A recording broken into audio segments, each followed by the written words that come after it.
Hello everyone, welcome back. Now today we're going to be moving away from the mini computer and mainframe related stuff which I've done in the past few videos, and move on to something a little bit more obscure but not necessarily rarer, which this is my Research Machines RM380. More exactly, the early 380, which is in the blue case. Now, this is a mid-1970s British microcomputer which uses the Zilog Z80 and runs CP/M. But it's not S100 and it's not a lot of those other Z80 machines which use like a standard bus.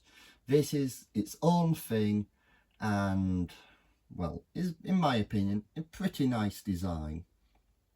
Now, most people in the UK, if you grew up between a certain time frame, you're familiar with the BBC Micros, which were the ubiquitous computer in the schools, like the Apple II in the US. But in the 1970s, this was the computer which you saw in schools the most often. And you can definitely see why, because full metal construction, not really many switches for the kids to mess with, and overall it had decent software support for education, had a couple of languages and decent library, so overall a decent computer for schools to start with, but well, not a BBC Micro. Moving on to this one, unfortunately it's missing its keyboard. However, I do have a second 380, so I do have a second, well, a 380Z keyboard for this particular one that's off my later black cased machine. So it will work on this, it's just the colours won't match. I haven't seen a blue cased Research Machines keyboard. However, it is just parallel ASCII, so I could probably find a suitable keyboard and repaint the case, but that'll be something to do with for when I get this machine up and running. Now, on the front there's just two buttons which also double as switches, not lights. Let me get my words right. You've got a power button and a reset button, and these just pop out and there's a little light bulb inside. Now if we turn it around, you can see it's pretty sparsely populated on the back, but there is holes for expandability. This is, I think, one of the most common setups you'll see on these early 380s, which is a cassette port, your keyboard port, serial port and video. Although this one I think might have been modified, because on my later black cased 380s it has two regulators. I think a 7805 in that style package and a 78 or 12, but this one seems to have a LM323, which differs to all schematics I have found for these, which isn't very many. But like most machines in the UK around this time, it had the UHF modulator for channel 36. But this, because it was also used in schools, it does also have composite video out. I'll get to the specs of this particular machine later on when we open it up. But there was a variety of video cards. Later on there was a high resolution graphics card, but that is pretty rare and had very little software support. So the most common ones you find are just text only.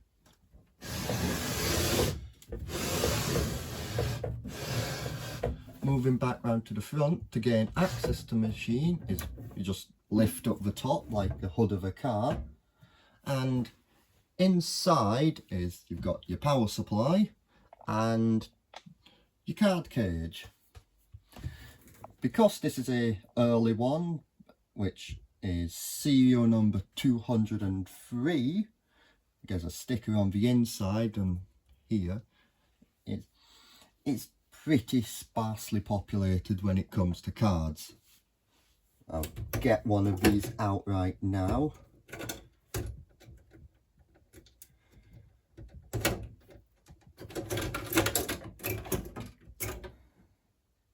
So this is a Research Machines 380 card. This one is the CPU card, and we can see here the Z80 CPU, the boot ROMs for the cassette operating system, which was the ROM, no, not ROM, it was the inbuilt operating system, and then the row of 32k of RAM. These can go up to 56k of RAM with the addition of an add-on RAM card, but this one's just 32k, and overall a pretty nice card. A few bodge wires on the back side. I'll get to these ports on the top later on, but this is basically how you connect the card to the system. Moving on, this is the other card in this 380. There's a couple of wires attached to it, which are a bit of a pain to remove. This particular one is the video card. This is the original video card, which is 40 columns only, and I think was the only video card which had the RF modulator built in. Now, this also handles the keyboard, the cassette interface, and I think that's all of its other functions. This is also a pretty basic card. Hand-drawn tracers, couple TTL, couple RAM chips. Not as many bodge wires as the CPU, but just a couple up the top. And this card, or this machine, also has this little board in it, which takes the user port of the CPU card and breaks it out to the serial port on the back.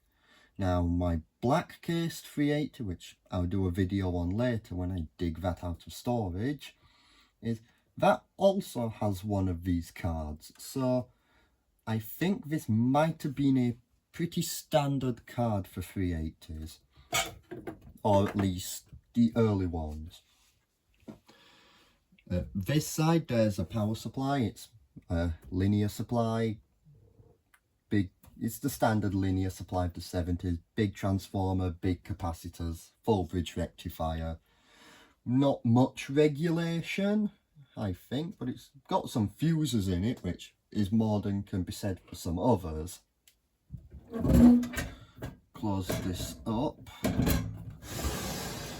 and get the cards back in view.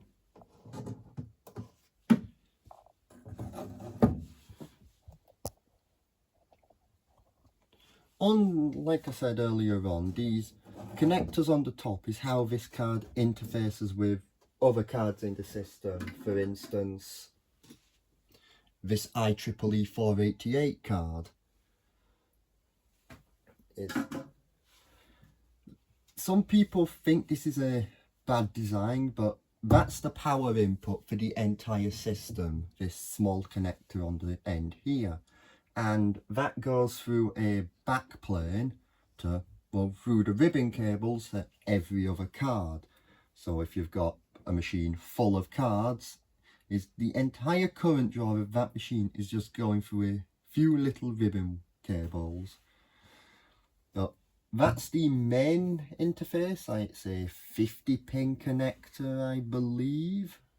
It's been a while since I've counted them, but in this machine, because it's basic with just the video card and such, it doesn't need that connector, and it uses this connector, which is the specific connector which goes to any video card you've got. So you cannot run a 380 without a video card, because there's some logic on the video card which is needed for the CPU as well, and that's the user port which the little serial adapter is also from.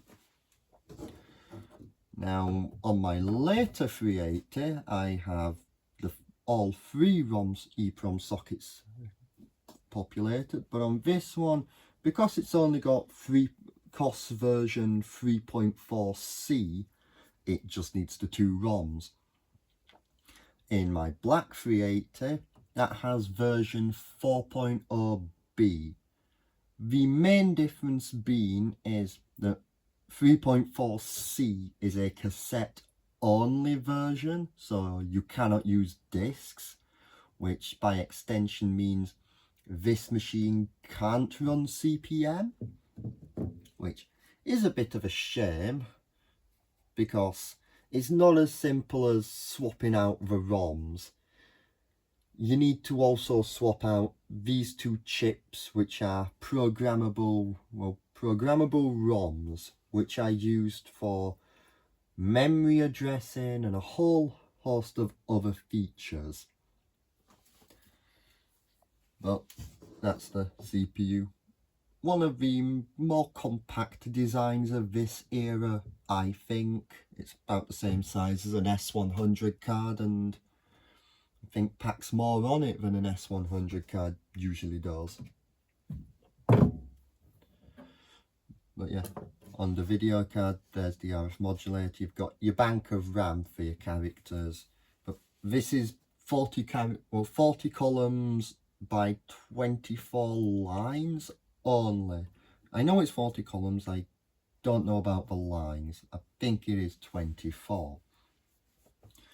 Later on there was a VDU2 which was 80 characters long, but also could do this, which was backwards compatible 40 characters as well. That's the card which is in my later machine, and is substantially bigger, has more chips on it, but loses some of the features like the RF modulator. Yeah, this also has the composite video output, which is that little connector right there. And if I bring the case back again,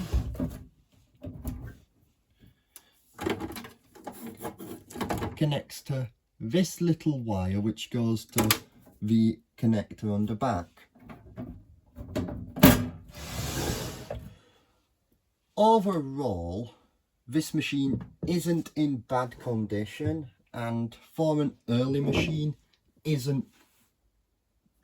could have been spec'd higher, but these were expensive machines back in the day. They weren't like couple £100. I think these were a couple £1,000. There's a advertisement somewhere, and it was that one of these machines was, I think, £3,000 in 1980, which was a lot of money. But yeah, this machine isn't in bad condition. It's just got a few cosmetic issues from age. I haven't yet attempted to power this on, so I don't know its working condition, but this is in the line for restoration. Same with my black case, but the black case has been through the wars a little bit and will require a lot of work. So thank you for watching this overview of the blue cased RM380s, and I hope you all tune in for the next video in this series, where I dig out my black case machine and do an overview on that, and then hopefully in the near future get at least one of these working. Anyway, thank you for watching, hope you all have a great day, and that's about it. Thank you.